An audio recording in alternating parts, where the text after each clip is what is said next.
Hello everybody, I'm Andy Phillips and this is Iron Concepts number 53. When I think of the trade of blacksmithing, I think of a trade that doesn't have borders, it doesn't have bounds, and there are many specialized variations of the role of the forge. It's a romantic notion of mine that in the end, the forge really is just an all-encompassing branch of industry where function, art, process, and iron meet. And while this is a ludicrous business model, what really defines us as smiths isn't so much the tools and the processes that we have at our disposal, as far-reaching as they may be. Rather, it's the tools and processes that we go to each time that we need to solve a problem.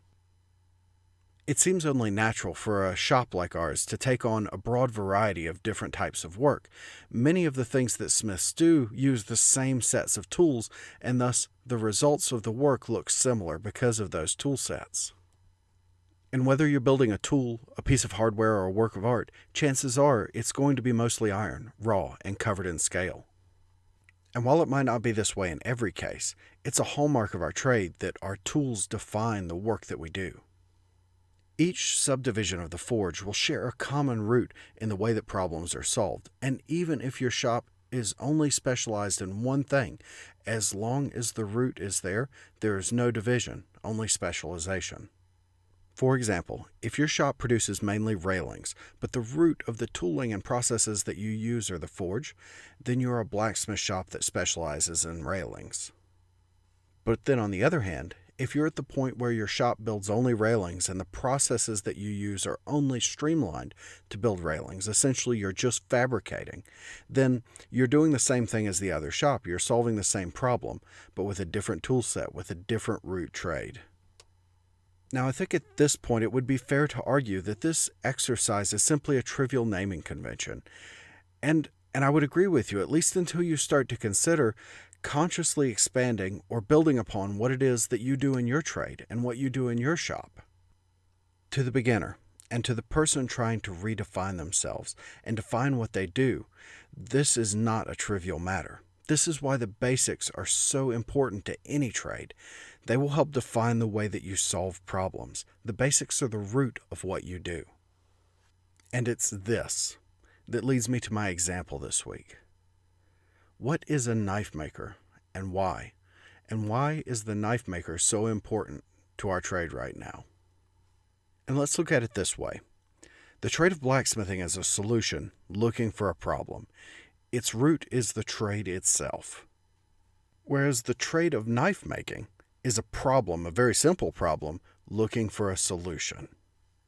Now, I've argued in the past that the best way to start a shop is to start out with the problem and figure out your solutions. Figure out what tools you need and what processes, because if you try to do everything at once, learn everything at once, it's easy to bite off way more than you can chew. You see, as blacksmiths, that's what we try to do. We try to do it all, because that's what the trade demands of us. That's what the iron requests of us, is that we can do anything. It requires us to have a business that sprawls. But with knife making, this is not the case. You see, with knife making, all you're doing is you're building this one thing, this one type of thing, and that's a great model for a shop and a good model for a business. And what makes it even better is you get to pick and choose how to root your shop.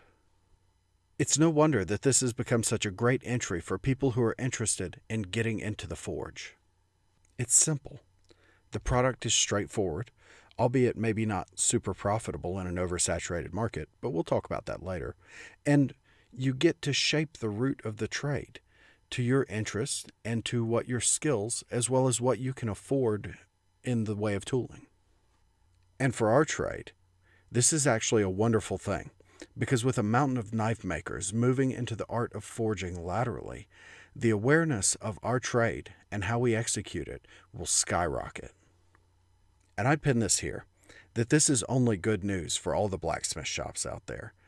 Unless, of course, you're a blacksmith shop that wants to build knives sometimes. Then you're up the creek. Alright, but that's it for me today. I hope you enjoyed the drawing, and if you're watching this on the blue channel, make sure to hop down in the description below. We'll have a link to the new channel. That's where Iron Concepts is moving. If you have any thoughts on this, please comment. And If you have any topics that you want to delve into in the future, my email is in the description below. So until next time, thanks and bye.